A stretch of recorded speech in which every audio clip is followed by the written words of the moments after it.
ନିଜକୁ ବଦଳାଇବା ପାଇଁ ସବୁଠାରୁ ଶ୍ରେଷ୍ଠ ଉପାୟ କ'ଣ ଜାଣିଛନ୍ତି ବନ୍ଧୁଗଣ?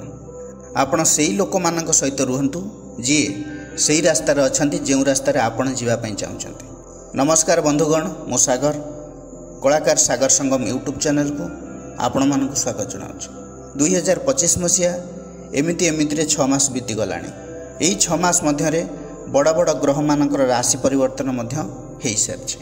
ଗ୍ରହମାନଙ୍କର ରାଶି ପରିବର୍ତ୍ତନ ଫଳରେ ସବୁ ରାଶିର ବ୍ୟକ୍ତିବିଶେଷଙ୍କ ଜୀବନରେ କିଛି ନା କିଛି ପରିବର୍ତ୍ତନ ଦେଖିବାକୁ ମିଳିବ।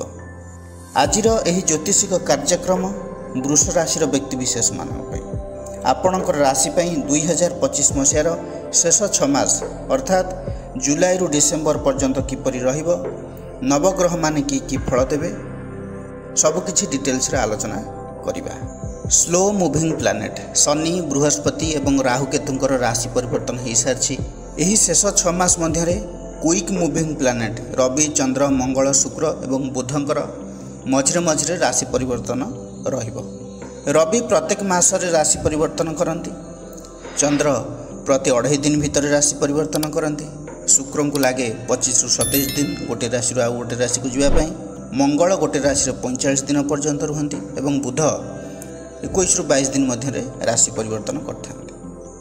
ଶନି ଆସନ୍ତା ଜୁଲାଇ ମାସ 13 ତାରିଖ ଠାରୁ ବକ୍ରି ରହିବେ ନଭେମ୍ବର 27 ପର୍ଯ୍ୟନ୍ତ।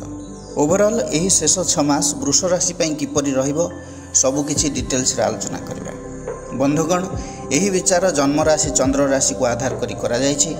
ଯେଉଁମାନଙ୍କର ବୃଷ ରାଶି ଏବଂ ବୃଷ ଲଗ୍ନ ସେମାନଙ୍କ ପାଇଁ ଏହି ଭିଡ଼ିଓ ଅଧିକ ଫଳପ୍ରଦ ହେବ ବୋଲି ଆମର ଆଶା ଓ ବିଶ୍ୱାସ। ସର୍ବପ୍ରଥମେ ଦେଖିବା ବୃଷ ରାଶିରେ ଜୁଲାଇ ମାସର ଗ୍ରହ ଗୋଚର ସ୍ଥିତି କ'ଣ ରହିଛି। ଆପଣଙ୍କର ରାଶିରେ ଶୁକ୍ର ସ୍ୱଗୃହୀ ରହିଛନ୍ତି, ଦ୍ୱିତୀୟରେ ବୃହସ୍ପତି ଏବଂ ରବି, ତୃତୀୟରେ ବୁଧ, ଚତୁର୍ଥରେ ମଙ୍ଗଳ ଏବଂ କେତୁ, ଏକାଦଶରେ ଶନି, ଦଶମରେ ରାହୁ ଅବସ୍ଥାନ କରିଛନ୍ତି। ବୃଷ ରାଶି ଆପଣଙ୍କର ରାଶିଆଧିପତି ହେଲେ ଶୁକ୍ର ସ୍ୱରାଶିରେ ପ୍ରଥମ ଭାବରେ ଅବସ୍ଥାନ କରିଛନ୍ତି। ଅଗଷ୍ଟ ମାସରେ ଦ୍ୱିତୀୟ ଭାବକୁ ଆସିବେ ଏବଂ ଅଗଷ୍ଟ 22ରେ ତୃତୀୟ ଭାବକୁ ଯିବେ। ଏଠାରେ ଶୁକ୍ର ଅନ୍ନେସେସାରୀ ଟ୍ରାଭେଲ୍ କରାଇବେ, ସ୍ମଲ୍ ଟ୍ରାଭେଲ୍ କରାଇବେ। ସାଙ୍ଗ ସୁଖଙ୍କ ସହିତ ମିଶି ବୁଲାବୁଲି କରିପାରନ୍ତି, ଲଙ୍ଗ୍ ଟ୍ରାଭେଲ୍ ମଧ୍ୟ ହୋଇପାରେ ଏବଂ ଖର୍ଚ୍ଚ ମଧ୍ୟ ବଢ଼ିପାରେ। ଶୁକ୍ର ଯେହେତୁ ଚନ୍ଦ୍ରଙ୍କ ଗୃହରେ ରହୁଛନ୍ତି, ମନରେ ବିଳାସ ବେସନ ପ୍ରତି ଆଗ୍ରହ ବଢ଼ିବ, ସୌନ୍ଦର୍ଯ୍ୟ ପ୍ରିୟ ରହିବେ, କଳ୍ପନା ବିଳାସୀ ହେବେ, ଲକ୍ଜୁରୀ ଆଇଟମ୍ ପ୍ରତି ଇଣ୍ଟରେଷ୍ଟ ରହିବ, କିଛି ପରଚେଜ୍ ମଧ୍ୟ କରିପାରନ୍ତି। ଯେଉଁମାନେ କଳା କ୍ଷେତ୍ରରେ ଅଛନ୍ତି, ଡ୍ୟାନ୍ସ, ଡ୍ରାମା, ଆକ୍ଟିଂ, ପେଣ୍ଟିଂ ଏସବୁ କଲଚରାଲ୍ ଇଭେଣ୍ଟ ପ୍ରତି ଆଟ୍ରାକ୍ସନ୍ ମଧ୍ୟ ହୋଇପାରନ୍ତି ଏବଂ ସେଥିପାଇଁ ଖର୍ଚ୍ଚାନ୍ତ ମଧ୍ୟ ହୋଇପାରନ୍ତି। ବିଶେଷ କରି ଯଦି କହିବି ଅଗଷ୍ଟ 22ରୁ ସେପ୍ଟେମ୍ବର 20 ଯେହେତୁ ଶୁକ୍ର ତୃତୀୟ ଭାବରେ କର୍କଟ ରାଶିରେ ରହିବେ। ସେହିପରି ବୃହସ୍ପତି ଆପଣଙ୍କର ରାଶିକୁ ଏକାଦଶପତି ରହୁଛନ୍ତି ଦ୍ୱିତୀୟ ଭାବରେ ରବିଙ୍କ ସହିତ। ଏ ଯେଉଁ 6 ମାସ ବୃହସ୍ପତିଙ୍କର ବ୍ଲେସିଂସ୍ ଆପଣଙ୍କର ଦ୍ୱିତୀୟ ଭାବକୁ ରହିବ। ଦ୍ୱିତୀୟ ଭାବ ଆମର ହେଉଛି ପରିବାର କୁଟୁମ୍ବର ଭାବ। ବୃହସ୍ପତି ଏକାଦଶପତି ଇଚ୍ଛା ପୂରଣ ଲାଭ ସ୍ଥାନର ଅଧିପତି ହୋଇ ଦ୍ୱିତୀୟ ଭାବରେ ଆର୍ଥିକ ସ୍ଥିତିକୁ ସୁଦୃଢ଼ କରିବ ଏବଂ ପରିବାରରେ ସୁଖ ସମୃଦ୍ଧି ବୃଦ୍ଧି ପାଇବ। ଯଦି ଆପଣ ମ୍ୟାରେଡ୍ ତେବେ ଫ୍ୟାମିଲି ପ୍ଲାନିଂ ପାଇଁ ଏହି 6 ମାସ ବହୁତ ଭଲ ରହିବ। ଶନିଙ୍କର ଦୃଷ୍ଟି ରହୁଛି ଆପଣଙ୍କର ପଞ୍ଚମ ଭାବକୁ। ପଞ୍ଚମ ଭାବ ସନ୍ତାନ ଭାବ, କନ୍ୟା ରାଶି ବୁଧଙ୍କର ଗୃହ। ଯଦି ସବୁଠାରୁ ଭଲ ସମୟ କହିବି ତେବେ ସେପ୍ଟେମ୍ବର 15ରେ ଯେତେବେଳେ ବୁଧ କନ୍ୟା ରାଶିରେ ପ୍ରବେଶ କରିବେ, ସନ୍ତାନ ପକ୍ଷକୁ ନେଇ ଭଲ ସମୟ ରହିବ। ଯଦି ବା ସନ୍ତାନ ପୂର୍ବରୁ ଅଛନ୍ତି ସେମାନଙ୍କୁ ଆଚିଭମେଣ୍ଟ ମିଳିବ, ଶିକ୍ଷା କ୍ଷେତ୍ରରେ ଉନ୍ନତି କରିପାରନ୍ତି। ସେପ୍ଟେମ୍ବର 15ରୁ ଅକ୍ଟୋବରର ଫାଷ୍ଟ ଫେଜ୍ ମଧ୍ୟରେ ସନ୍ତାନମାନଙ୍କର ଡେଭଲପମେଣ୍ଟ ରହିଛି। ଫ୍ୟାମିଲି ପ୍ଲାନିଂକୁ ନେଇ ମଧ୍ୟ ଭଲ ରହିବ, ଲଭ୍ ରିଲେସନ୍ ମଧ୍ୟ ଷ୍ଟ୍ରଙ୍ଗ ହେବ। ବୃଷ ରାଶି ପାଇଁ ଶନି ହେଉଛନ୍ତି ନବମପତି ଏବଂ ଦଶମପତି। ଶନି ଆପଣଙ୍କର ରାଶିରୁ ଏକାଦଶ ଭାବରେ ଅବସ୍ଥାନ କରିଛନ୍ତି ମୀନ ରାଶିରେ। ଶନି ବକ୍ରି ହେବେ ଜୁଲାଇ 13 ତାରିଖ ଠାରୁ। ଶନି ଯେତେବେଳେ ବକ୍ରି ହେବେ ଦଶମ ଭାବର ଫଳ ଦେବେ। ରାହୁ ମଧ୍ୟ ଦଶମରେ ଅଛନ୍ତି। 18 ବର୍ଷ ପରେ ରାହୁ ଦଶମରେ ଏବଂ ଶନି ଏକାଦଶରେ ବକ୍ରି। ବନ୍ଧୁଗଣ, ଏଠାରେ ଶନି ଆପଣଙ୍କର କାର୍ଯ୍ୟଭାରକୁ ବୃଦ୍ଧି କରିବେ, ୱାର୍କଲୋଡ଼ ରହିବ। ଅନ୍ୟମାନଙ୍କୁ ଶିଖାଇବା, ବୁଝେଇବା ଏବଂ ନିଜର କାର୍ଯ୍ୟକ୍ଷେତ୍ରରେ ରେସ୍ପନ୍ସିବିଲିଟି ଆପଣ ନେବେ।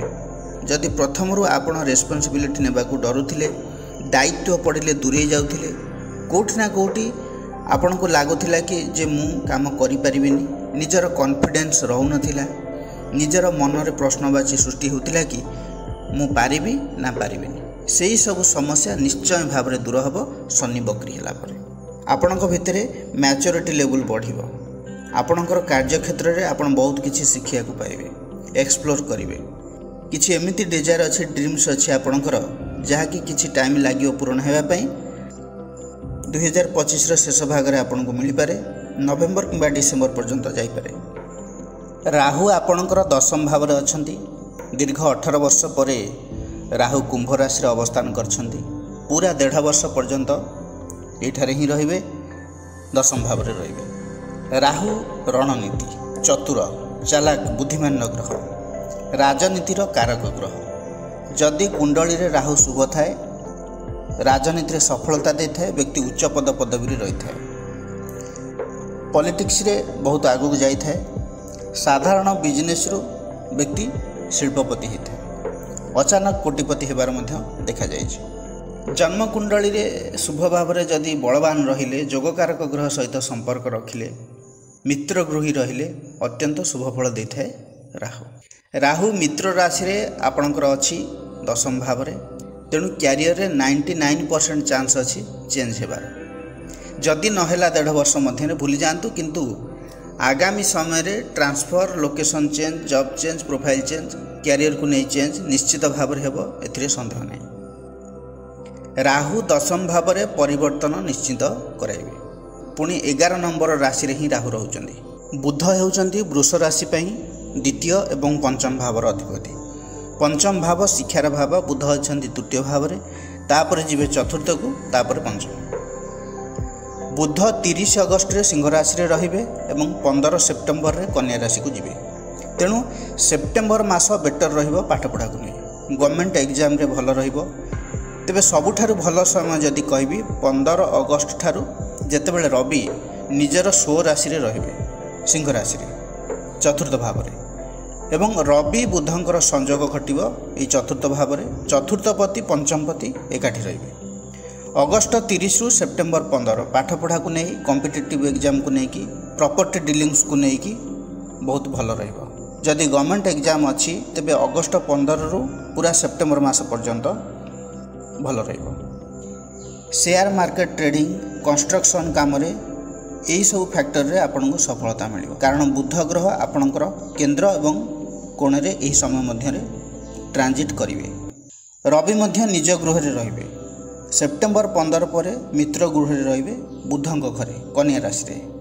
ଏବଂ ହଁ, ଅକ୍ଟୋବର 17 ତାରିଖ ଠାରୁ ନଭେମ୍ବର 16 ପର୍ଯ୍ୟନ୍ତ ରବି ଆପଣଙ୍କର ନିଚରେ ରହିବେ ତୁଳା ରାଶିରେ, ଯାହାଫଳରେ କି ଆପଣଙ୍କର ବସ୍ଙ୍କ ସହିତ, ସିନିୟର କର୍ମଚାରୀଙ୍କ ସହିତ, ଯଦି ଆପଣ ଗଭର୍ଣ୍ଣମେଣ୍ଟ ସେକ୍ଟରରେ ଅଛନ୍ତି ଷ୍ଟାଫଙ୍କ ସହିତ, କିମ୍ବା ଆପଣ ପଲିଟିକାଲ ଫିଲ୍ଡରେ ଯଦି ଅଛନ୍ତି, ତେବେ ଦଳୀୟ କର୍ମଚାରୀଙ୍କ ସହିତ ଆର୍ଗୁମେଣ୍ଟରୁ ଦୂରେଇ ରୁହନ୍ତୁ। ଏହି ସମୟ ମଧ୍ୟରେ ଚେଷ୍ଟା କରିବେ ଯେମିତି ଆଉଟସ୍ପୋକନ୍ ନ ହେବା ପାଇଁ। ଯେତେ କୁଲ୍ କାମ୍ ରହି ସିଚୁଏସନ୍କୁ ହ୍ୟାଣ୍ଡେଲ୍ କରିବେ, ଆପଣଙ୍କ ପାଇଁ ସେତେ ଭଲ ରହିବ। କାରଣ ରବି ନିଚ ରହିବେ ତୁଳା ରାଶିରେ, ପୁଣି ରାହୁଙ୍କର ଦୃଷ୍ଟି ମଧ୍ୟ ରହିବ। ଯେହେତୁ ବୃହସ୍ପତିଙ୍କର ଦୃଷ୍ଟି 6ଠ ଭାବକୁ ରହିଛି, ସମସ୍ୟା ଆସିଲେ ବି ସମାଧାନର ରାସ୍ତା ବାହାରିବ। କିନ୍ତୁ ଅଫିସିଆଲ ମ୍ୟାଟରରେ, ୱାର୍କିଂ ଫିଲ୍ଡରେ କିଛି ନା କିଛି ସମସ୍ୟା, ଛୋଟ ମୋଟ ପ୍ରୋବ୍ଲେମ୍ ରହିବ କର୍ମଚାରୀ, ମାଲିକ, ସିନିୟରମାନଙ୍କ ସହିତ। ତେଣୁ ସାବଧାନ ରହିବେ। ସେହିପରି ଲଭ୍ ରିଲେସନ୍ କଥା ଯଦି କହିବି, ଶେଷ 6 ମାସ କିପରି ରହିବ? ପ୍ରଥମ କଥା ହେଲା, ଶୁକ୍ର ଆପଣଙ୍କର ଲଗ୍ନ ଭାବର ଅଧିପତି ସ୍ୱ ରାଶିରେ ଅଛନ୍ତି। ତାପରେ 2ୟ ଭାବକୁ ଯିବେ, ମିଥୁନ ରାଶିକୁ। ଆପଣଙ୍କର କଥାବାର୍ତ୍ତାରେ ସାମ୍ନାବାଲା ଆଟ୍ରାକ୍ଟ ହେବେ। ପରସ୍ପର ମଧ୍ୟରେ କନଭରସେସନ୍ ଭଲ ରହିବ, ପରସ୍ପରକୁ ଟାଇମ୍ ଦେବେ।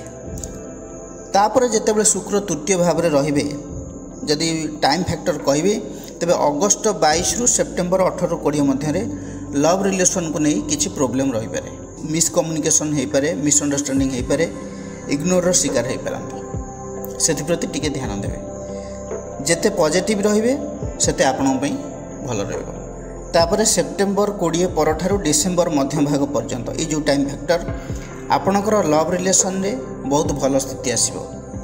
ଏହି ସମୟରେ କାହା ସହିତ ଇଣ୍ଟରାକ୍ସନ୍ ହୋଇପାରେ, ଫ୍ରେଣ୍ଡସିପ୍ ସୃଷ୍ଟି ମଧ୍ୟ ହୋଇପାରେ, ଆଟାଚମେଣ୍ଟ ବଢ଼ିପାରେ। ଯଦି ପୂର୍ବରୁ କିଛି ଲଭ୍ ମ୍ୟାଟରକୁ ନେଇ ସମସ୍ୟା ଥିଲା, ବ୍ରେକଅପ୍ ହୋଇଥିଲା, ଇଣ୍ଟେନ୍ସନାଲି ଇଗ୍ନୋରର ଶିକାର ହେଉଥିଲେ, ତେବେ ସମସ୍ୟା ଦୂର ହେବ। ସେହିପରି ସ୍ୱାସ୍ଥ୍ୟ କଥା ଯଦି କହିବି, ତେବେ ଶେଷ 6 ମାସରେ आपणकर राशियाधिपति शुक्र जे कि फास्ट लॉर्ड वर्तमान जुलाई मासरे निज राशि अछंती परे द्वितीय भाव को जिवे। शनि अछंती एकादश भाव रे। बुध आपणकर तुला राशि प्रवेश करिवे अक्टोबर मासरे। हाँ, केवल वर्ष शेष बेलू नवेम्बर डिसेम्बर टाइम रे skin problem, infection, allergy, dental issue ये सब किछि रहिबो। आ हाँ, निजर जिद्दी स्वभाव जो हेडाक मध्य रही पारे से भली किछि मेजर इश्यू देखा जाउ नाही। मंगलंकर पोजिशन जदि कहबी तेबे मंगल होउचंती आपणकर राशि को द्वादश अधिपति सप्तमपति। षष्ठ भाव रे सेप्टेम्बर 13 रु अक्टोबर 28 मध्य रहिबे तुला राशि रे। शुक्रंक गृह रे रहिबे एवं राहुंकर दृष्टि मध्य मंगल को रहिबो। जानवाहन को नहीं सतर्क रहिबे, दुर्घटना हो पारे, मैरिड लाइफ रे इश्यू रही पारे। जदि आपण कौनसी कंपनी रे काम करुछंती, मेसीन ऑपरेटर अछंती किंबा इलेक्ट्रिक डिपार्टमेंट रे काम करुछंती, इलेक्ट्रोनिक्स जिनसर अधिक व्यवहार करुछंती, मेसीन चलाउछंती, तेबे सावधानता अवलंबन करिया पड़िबो आपण, नहले दुर्घटना घटी पारे। रवि जेहेतु अग्नि तत्वर कारक ग्रह, कारण रवि मध्य अक्टोबर मध्य भाग ठारू षष्ठ भाव रे नीच रहउछंती। रवि मंगलंकर संयोग घटुची एवं राहुंकर दृष्टि मध्य रहउची। हठात किछि शारीरिक समस्या सृष्टि हो पारे। विशेषकर सेप्टेम्बर रु अक्टोबर मध्य किछि किछि समस्या रहउची, नहले शेष 6 मास जो टाइम पीरियड हेल्थ को नहीं सेमती किछि मेजर ना।